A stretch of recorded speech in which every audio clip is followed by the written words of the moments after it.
Well, good morning everyone. Great to be at Ferra Engineering today at Tingalpa with the Chief Financial Officer David Rogers to talk about a great Queensland company and what it's doing for advanced manufacturing and defence industries in this state. As many of you know, I like talking about manufacturing, particularly advanced manufacturing, and in our state it doesn't get any better than Ferra Engineering. Nearly 5 years ago, actually a bit longer than that, our government released its Queensland Defence Industries strategy, and I was very, very proud to be able to promote that when I served as Queensland's Minister for State Development and Manufacturing, and I'm very, very pleased to be able to support it now as the Queensland Treasurer. When we released that plan, along with our plan for advanced manufacturing, it was all about diversifying the Queensland economy, supporting companies like Ferra that have been doing this sort of high-level advanced manufacturing for more than 30 years now, but creating a pathway for jobs, a pathway for diversification of our economy, and a pathway for companies like this to develop and grow and also to export. We've supported them with a manufacturing grant, I'm pleased to say, and we're helping them acquire another computer numerical control machine. Now, for those of you who know a little bit about engineering, that's a robot, automated machine that helps manufacture and machine metal in particular to the highest possible quality and standard. This will be some of the best equipment of its kind in Australia, right here in Queensland. The tolerances that this company has to produce its material to satisfy its customers and clients, and I'll say a little bit more about that, is significant. Tolerances can be up to 1/10,000th of 1 inch. That's the level of machining that is required. And this sort of equipment will allow the workers here, including Matt, who's just finished his 4-year apprenticeship, to continue to be employed here and to help support the business as it grows. This sort of equipment that we are supporting the company to install will help the company provide the necessary products for some of its biggest customers, including Boeing Defence Australia, working on the Ghost Bat, an unmanned aircraft that will be manufactured in Queensland. The first aircraft of its kind produced by Boeing outside of the United States, that's going to carry on the inside of that aircraft the biggest and best stamp in the world, the maroon stamp that says Made in Queensland. It is a very important piece of equipment. It'll be a very important aircraft that will help support the Royal Australian Air Force in its work, and it has the potential to be exported around the world as well. As we all know, the world we live in is not as safe as it was some years ago. The war of aggression that Russia is perpetrating against Ukraine is an example of that. But when we see the bravery of the men and women of Ukraine, the citizen soldiers who are fighting to defend their democracy and their freedom, we know that we need to be part of that. We need to support them both in defence material but also in humanitarian areas as well. And we need in our country to produce the right weapons to defend our country, to defend our values and to defend our way of life. And that's the sort of work that Ferra is participating in as a very important engineering company in this state. I'm very pleased that we've helped Ferra through Trade and Investment Queensland to expand their footprint to India as well. And I'm pleased to say I will be visiting Ferra's facility near Bangalore when I travel to India later this month as part of a trade mission to promote all that is good about Queensland and to continue to strengthen our important pathways between India and Queensland and to strengthen that important trade and investment relationship we have with the biggest country in the world by population. It's not just in defence where Ferra works, it works in a whole range of other areas, producing some of the highest quality manufactured equipment in the world. I'm very pleased to say that our exports in 2022 set a record, $137.2 billion. That was an increase of 70% in 1 year. In fact, in 2022, more than 42 cents of every Australian export dollar was earned right here in the Sunshine State, and that's something we're very proud of. So if we can help support Ferra to diversify and to grow, that's great for local jobs, it's great for local manufacturing, and it's great for our local economy. So I might hand over to David to say a few words, then we're happy to take a few questions on that, and then take questions on anything else you might have. Thanks, David. Thank you. Thanks, Joshua. So Ferra are an engineering and manufacturing company that provides subsystems and complex sub-assemblies to the aerospace, defence and space industries, to leading global OEMs such as Boeing, Lockheed Martin and Northrop Grumman. Ferra have a long-standing good relationship with the Queensland Government, and the grant that's being provided today will allow Ferra to continue to provide capabilities to the sovereign industry areas of manufacturing, create new jobs and allow us to upskill our existing workforce. We're very grateful for the support, and we look forward to continuing to grow the business here and create new roles and give ourselves a chance of competing on the global stage. Thank you. Okay, happy to take questions on that? Yeah. David, what are some of the defence capabilities in particular that you help with machinery? As in which programs do we work on? Yeah. So we work on a variety of programs. The F-35 program we've been working on since 2005. Most recently the MQ-28 program, the Ghostback program with Boeing, is something we're very excited in. We do a number of other items on defence programs such as F-18 and the Triton program. So it's not weapons that you're working on here, it's sort of machinery to help with weapons, is that right? That's correct, yeah. So it's sort of subsystems and sub-assemblies. We do the metallic airframe of the MQ-28. We do various componentry systems where electromechanical assemblies are added onto it, so not weapons itself. And where in the world do your products end up? Predominantly North America, in the US, is our largest export market. And how much is the grant from the Queensland Government? Well, we're working, as you know, on a commercial relationship with Ferra, so I won't be revealing that today because we want to support other companies, and we also want to relocate other companies from other parts of the country. So we like to work on a commercial basis, but it's good value for money. Why do we know that? Because it's supporting exports, it's supporting jobs, and it's sustaining the workforce of the future, particularly through apprenticeships, which is very important to our government. Treasurer, have Yes. you had discussions? Anything else on that? Yes, it's defence related. Okay, yes. Have you had David. discussions? Anything for David, I should say. Yeah. Okay, thanks, David. Thank you. Yes, Majura. Have you had discussions with the federal government as to the impacts of the defence strategic review on Queensland? For example, Land 400 Phase 3? Yes. Yeah, we're working with the federal government on a whole range of projects. Obviously, the strategic review for defence is very important for the future of our country, not just the defence of our country, but also what the future of defence manufacturing is going to be like. So there are a number of opportunities that will present themselves to Queensland as a consequence. It's exactly why we developed that defence industries roadmap, to make sure that Queensland wasn't just at the front line of Australia's defence, but we were also at the front line of Australian defence manufacturing. So I think the first step is for the federal government to work through that, to work through what their investment profile is going to be like. But we work very closely with the federal government on a whole range of projects, including the Ghost Bat, including the Boxer Combat Reconnaissance Vehicle. Phase 3 is about the infantry fighting vehicle, and we obviously would like to see that rolled out in Queensland. But one step at a time. They've just received that review. We'll continue to work with the federal government and look at those opportunities for defence industries and advanced manufacturing in Queensland. How is the war in Ukraine influencing the government when it comes to investing in defence? I mean, I think that's a really good question, in the sense that the war in Ukraine has demonstrated that the world is more unstable and more unsafe than it's been for many years. This is a war of aggression that Russia is perpetrating against a democracy. Ukraine is a country that abides by the rule of law and the rules-based international order that defines civilised nations. But they are now in a terrible war that is being perpetrated by Russia.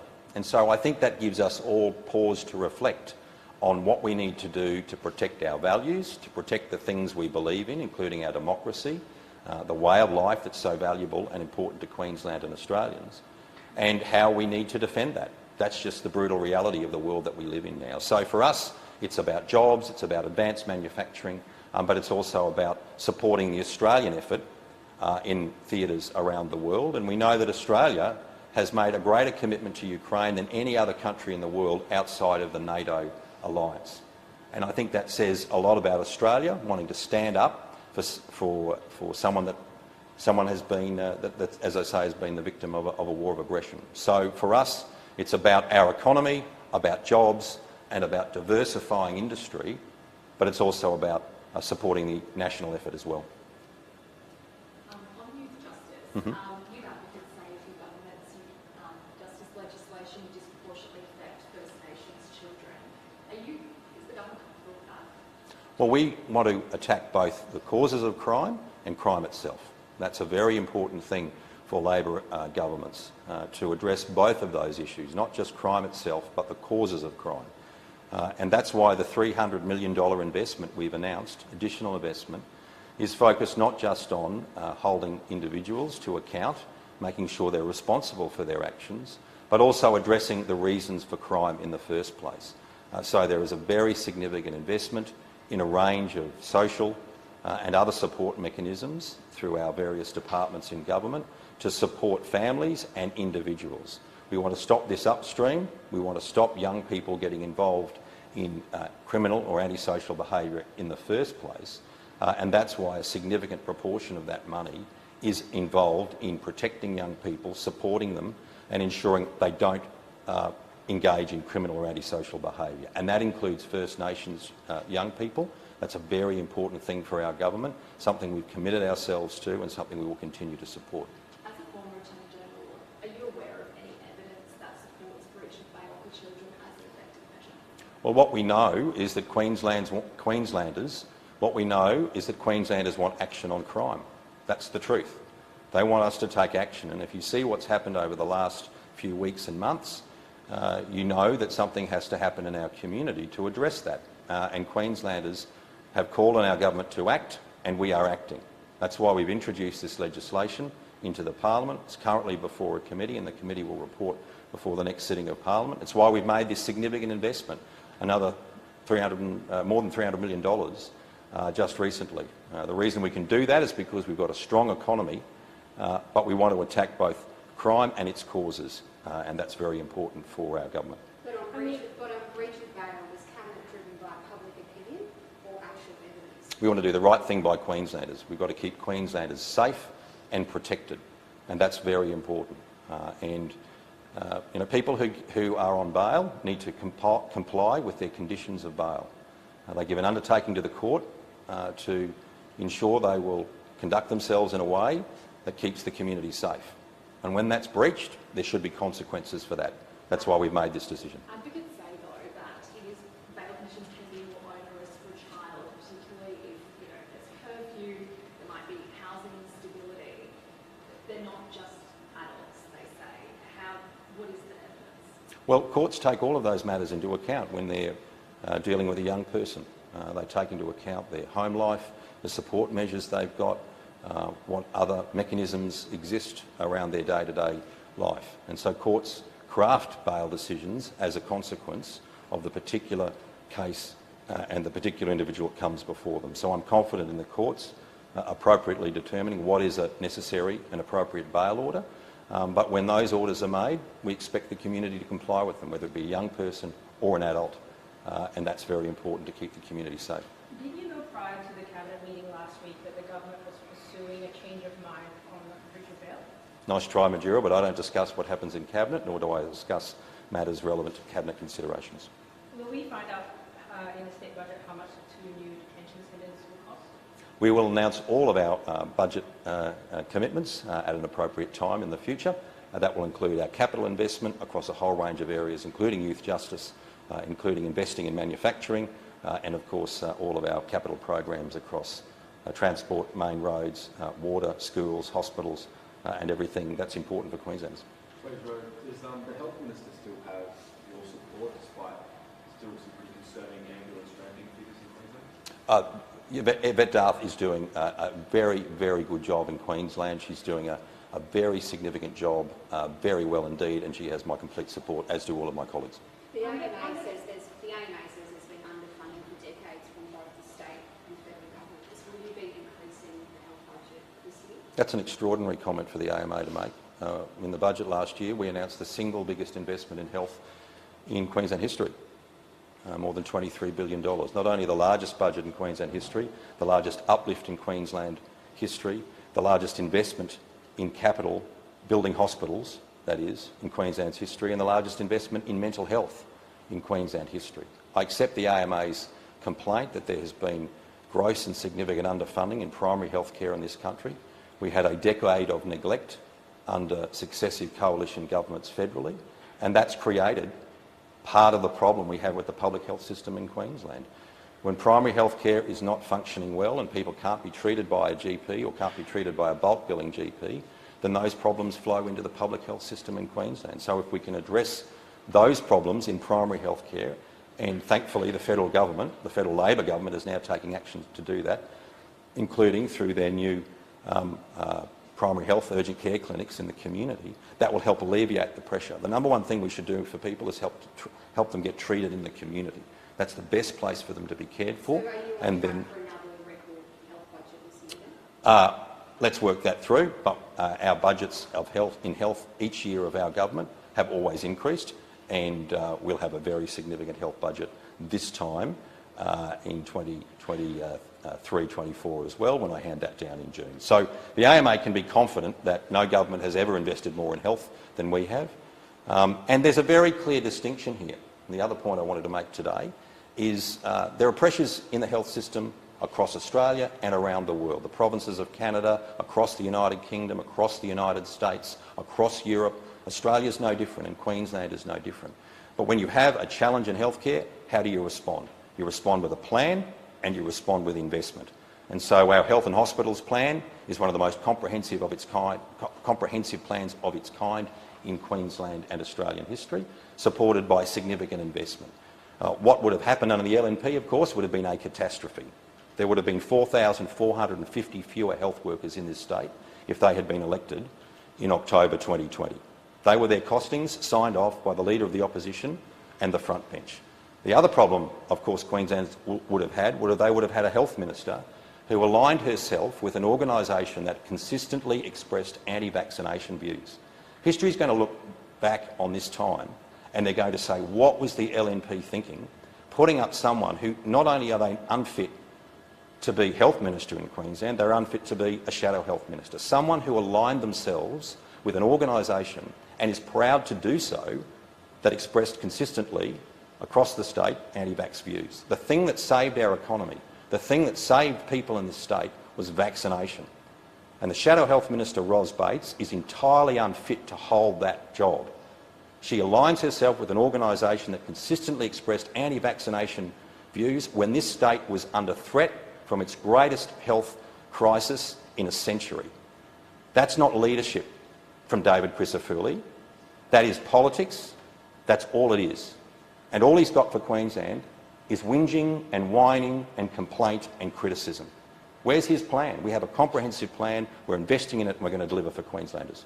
Under the general sentencing orders of the Youth Justice Act, the magistrate can sentence a child to a maximum of 1 year in prison and in a higher court under murder to up to 5 years in prison. Doesn't it therefore make it that increasing any maximum penalty is just a Queensland government shadowboxing?